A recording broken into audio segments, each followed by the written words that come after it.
जो सोने की गिरावट को लेकर भविष्यवाणी बताई गई है वह भी गहरे संकेत देती है। यदि हम वर्तमान स्थिति को ध्यान से देखें तो यह बात स्पष्ट होती है कि यह संकेत भी संत रामपाल जी महाराज के विषय में ही प्रतीत होता है, क्योंकि संत रामपाल जी महाराज के आदेशानुसार उनके करोड़ों अनुयायी स्वर्ण का उपयोग नहीं करते। दर्शकों, संत रामपाल जी महाराज इसका कारण बताते हैं कि जब धर्मपरायण राजा परीक्षित के राज्य में कलयुग ने अपने पैर पसारने चाहे तो कलयुग के प्रभाव से राज्य में अनिष्ट और अप्रिय घटनाएं होने लगी।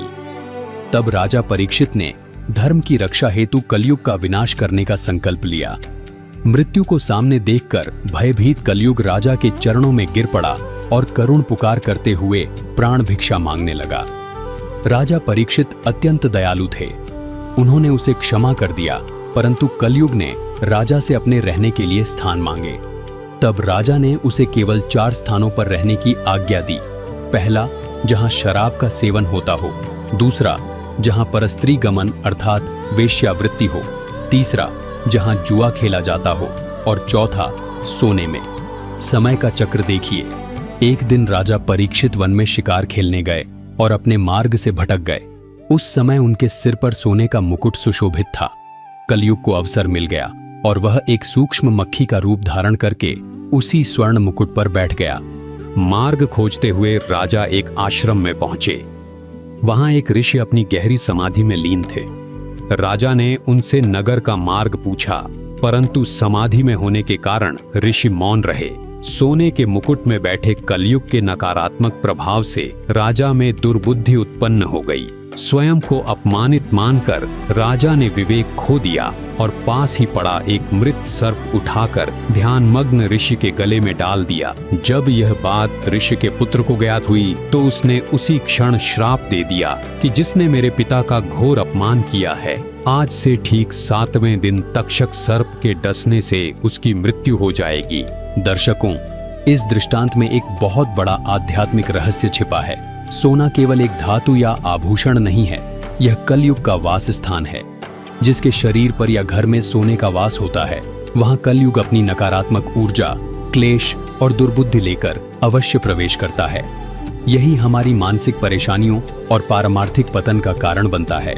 दर्शकों, संत रामपाल जी महाराज का अपने सर्व शिष्यों को सख्त आदेश है, जो जुआ खेलेगा, जो व्यभिचार स्त्री पुरुष करेगा, जो शराब आदि नशीले पदार्थों का सेवन करेगा और स्वर्ण को घर पर रखेगा या अन्य तरीके से प्रयोग करेगा, उसको मिशन से निकाल दिया जाएगा और इस आदेश का सख्ती से पालन भी कराया जाता है। संत रामपाल जी महाराज हमें इसी शाश्वत सत्य से आगाह करते हैं। उनका प्रत्येक वचन और प्रत्येक दिशा निर्देश पूर्णतः शास्त्रानुकूल होता है। उनकी सफलता और सत्य मार्ग का यही रहस्य है कि वे मनमुखी साधना को छोड़कर शास्त्र प्रमाणित भक्ति विधान बताते हैं। इसीलिए वे अपने अनुयायियों को परहेज कराते हैं कि यदि इस माया रूपी कलयुग में शांति, सुख और परमात्मा की भक्ति का सच्चा आनंद प्राप्त करना है तो स्वयं को इन 4 वस्तुओं से मुक्त रखें। आपके पास या आपके घर में सोना नहीं होना चाहिए, क्योंकि जहां सोना है वहां कलयुग की छाया है। इसी प्रकार जहां शराब पीते हैं, जुआ खेलते हैं और व्यभिचार करते हैं, वहां पर भी कलयुग का प्रभाव रहता है, जो परेशानियों का महाकारण है। इसलिए संत रामपाल जी महाराज जी के भक्त न सोना पहनते हैं, न घर में संग्रह करते हैं, न ही शराब पीते हैं, न ही नशीली पदार्थों का सेवन करते हैं, न ही व्यभिचार करते हैं, न ही जुआ खेलते हैं। उनके लिए सोना मिट्टी के समान है तथा नशीली वस्तुएं प्रयोग करना, जुआ खेलना, व्यभिचार करना विष के समान है। जब किसी समाज की सोच बदल जाती है और वह भौतिक आडंबर से ऊपर उठ जाता है, तो स्वाभाविक है कि उस वस्तु का आकर्षण और मूल्य दोनों गिरते हैं। अर्थात यदि भविष्य में बड़ी संख्या में लोग परमात्मा के अवतार की शरण ग्रहण करेंगे और सोने को महत्व देना छोड़ देंगे, तो सोने की मांग घटेगी और उसका मूल्य भी गिरना स्वाभाविक है। यहाँ से श्री काशीनाथ मिश्र की भविष्यवाणी भी संत रामपाल जी महाराज की ओर संकेत करती प्रतीत होती है।